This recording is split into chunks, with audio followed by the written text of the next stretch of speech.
Hey guys, Brian Goes Blue. And Coco too. Back again with another movie shoot vlog for you tonight. And tonight we're seeing Flight Risk. I keep wanting to say Flight Plan, but that's the Jodie Foster one. Flight Plan. Flight Risk. Yeah, Flight Risk. Bald Mark Wahlberg. Yeah, Mark Wahlberg. But yeah, this is directed by Mel Gibson, which is very interesting to me. Because, you know, he goes and directs Braveheart and Apocalypto, Passion of the Christ. Mm-hmm. A couple other movies. Oh, The Man Without a Face. That's my favorite one he directed. Mm-hmm. I love that movie. Yeah, this one doesn't seem like it'd be directed by Mel Gibson, given his past directorial efforts. Yeah, this looks like a straight up 90s thriller to me. Yeah. Yeah, on a plane. Just like, it's about an hour and a half long. Mm-hmm. Straight to the point. Seems like it's going to be just a cheesy, fun action movie, kind of. Yeah. But yeah. Also produced by Mel Gibson, which doesn't mean anything. No, not too much. Right? It really, that never means anything. I learned that. So basically, Mark Wahlberg plays a pilot who is flying a fugitive who's going to trial, and that's Topher Grace, so that's going to be hard to take serious. Mm-hmm. And an air marshal is also escorting them, but it says that things take a turn because nobody is who they seem to be. Yeah. Some people are wearing wigs.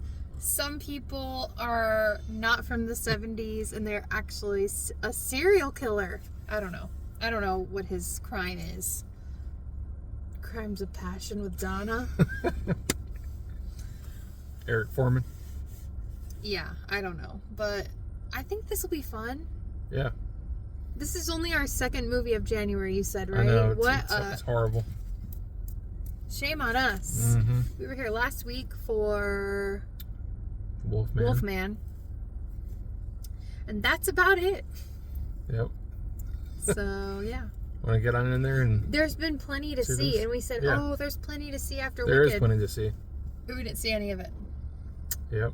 But All the Oscar movies. Yeah. We still got to see... I mean, I want to see The Brutalist, but it's 3.5 hours long. Uh-huh. Well, I really want to see that. I want to see it. I feel like that'll fly by. Yeah. I heard Maybe. heard it has an intermission. Nuh-uh. Yeah. We didn't even... Wow, okay. Okay. The only time I've ever heard of a movie being like 3.5 hours in theaters lately is like... Back in the day, it was like Kill Bill Volume 1 and 2. They split that into Volume 1 and 2 Okay. because they didn't think that the audiences in the theaters would have been able to sit through both parts in one sitting. Mm-hmm. So they split that up. Yeah. But they could have done an intermission for that too. True. But, yeah. They could have done an intermission for Wicked and just given us both parts, but that's just my little opinion. Yeah, that would have been a 6-hour epic. Yeah. It would have been epic. Well, no, not like more like 5. Yeah. Close to 5. Well, it's no different than seeing the play like that. I mean, Yeah. you get up and go potty and then come on back. Mm-hmm. And this isn't a Wicked. This is not a Wicked vlog. This is Mark Wahlberg. Yeah.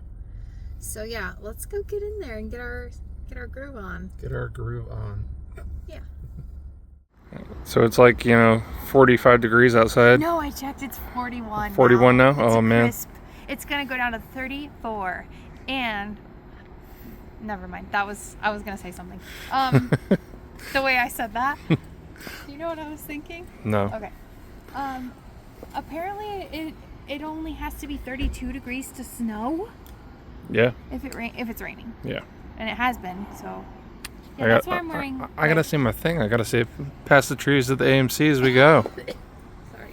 All right, now continue. No, I was just gonna say that's why I'm wearing a beanie. Yeah. That's all. They would not be happy with if you didn't say the trees thing. No, they wouldn't. Don't mind me. Is this movie rated R? It better be. I hope Oh so. my god. Let's see. I was just looking at that. Let's see. I hope so. I want to hear. Oh, we got some crazy shit going on. R. Nice. Yay, a hard R. The hard R. Mark Wahlberg's gonna be cussing. Yay.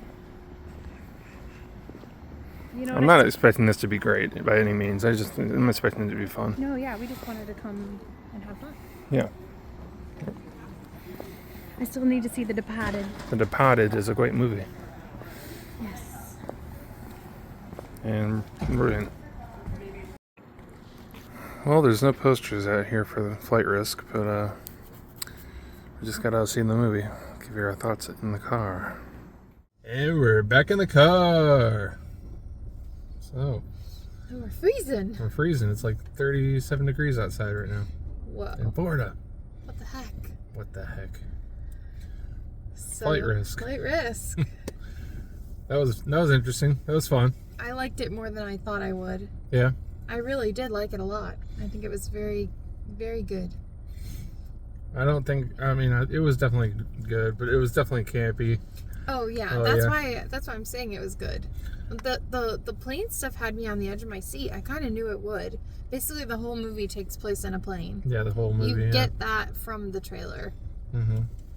But yeah, like we said, nobody is who they seem, and so you don't know who's a good guy or a bad guy. It's like it kind of bounces around a lot, which was really fun. Yeah. When and this isn't a spoiler because again this was in the trailer, which like I always say that could be considered a spoiler, but it's out there. So there's a part where Mark Wahlberg's hat pops off and the whole theater was laughing. Like I thought it was just gonna be us. Like everybody was laughing because it was like a whole like hat toupee also in the trailer. Yeah. Like we know that because we called him Mark Wahlberg. It was a whole combo. But his entire top it was, and not just him being bald. Like his whole character was just like over the top. Yeah. Yeah, and you could definitely tell it was the bald cap on too. Oh yeah. Like you can see like how pale his head was versus the rest of his face. How they tried to like make it look like the hairline, like the 5 o'clock shadow. Oh my gosh. But yeah, it's basically I don't know what to call her. Oh, she's an air marshal. The air marshal. Okay. Yeah. She's an air marshal. She's transporting a witness. Mm-hmm. Yeah, so he's not like a serial killer, like I said. Like we didn't know what kind of crime, but he didn't. Topher Grace is a witness to a crime. He was like moving money. Yeah. And so he was like working for bad guys, but he like wasn't a bad guy. Mm-hmm. And yeah, he had a witness, so they were like basically protecting him. Yeah, witness protection. But like he was all chained up and in handcuffs and stuff, so they were really treating him like he was, bad. They didn't want him to escape, basically. Mm-hmm. So then you got Mark Wahlberg's character, which you never really figure out his real name. Yeah. He's supposed to be this. I forget the guy's name. Whatever the person. Daryl Booth. Daryl Booth, yeah, the pilot, to transport him to where they're supposed to go, and he jumps in the plane and basically takes over, and he starts having this like ridiculous accent at the beginning of it. Yeah. I didn't know if he was going to carry that the whole movie or not. Right. It's kind of funny.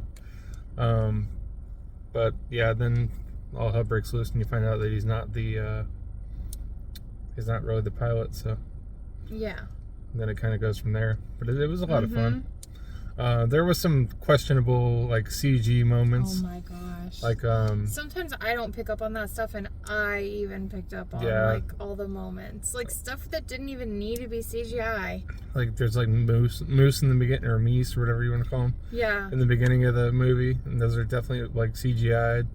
And then there's like whenever like Mark Wahlberg's character has like a cut on his neck, you could see that like in the first scene when it shows it looks okay. Real. But then after that, it looks like almost like a crayon. It looks like like a marker or something. It looks so bad. And then the wound on his shirt too, like the blood coming through his shirt looked CGI. It's like, why? Just be practical with that. Like, that's so easy to do. I can get a bucket of fake blood from Walmart or something. Like or at least a ketchup packet or something. Come on, some corn syrup. Yep. But yeah, overall, I think it was good. I have always been intrigued with like planes, and my dad used to fly those planes, of the Cessna planes, so I always found it intriguing, like the takeoff and the landing, and so with it being all plane, like I think that's what intrigued me. I never ridden in one of those planes. It'd be kind of scary. Me neither, and I don't think I'd ever want to. Yeah. Like if you have claustrophobia issues, like that would not be a fun time. Even watching this movie, and I'm very claustrophobic. Like I was like having some trouble in some moments of the movie, like watching it and like imagining being in that position. Like I just no.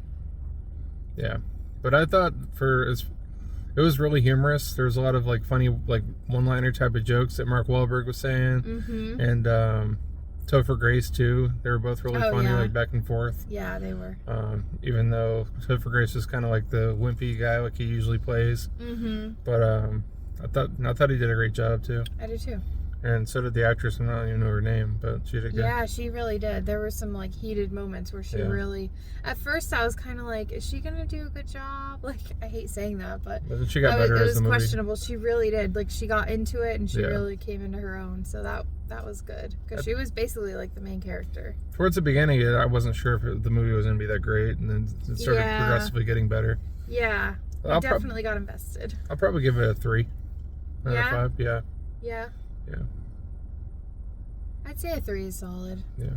I was gonna say like I'll give it a 3.5 because of all like the scenery and the anticipation and like the suspense like of like not knowing like who was who and what was what and if the plane was gonna land, like that was a big like factor in it.